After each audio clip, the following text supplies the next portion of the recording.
9 ذی الحجہ حاجیوں اور غیر حاجیوں کی معافی کا دن ہے.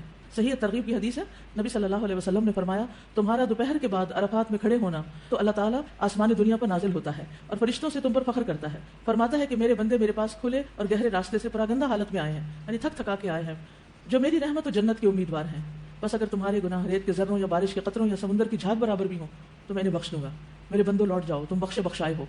اور ان کی بھی مغفرت ہے جن کی تم نے سفارش کی, یعنی جو لوگ حج پہ گئے ہوئے ہیں اگر وہ آپ کے لیے دعا کریں تو وہاں نہ صرف یہ کہ ان کی بخشش ہوگی بلکہ باقی لوگوں کی بھی بخشش ہوگی. اور خصوصاً آگ سے رہائی کا دن ہے.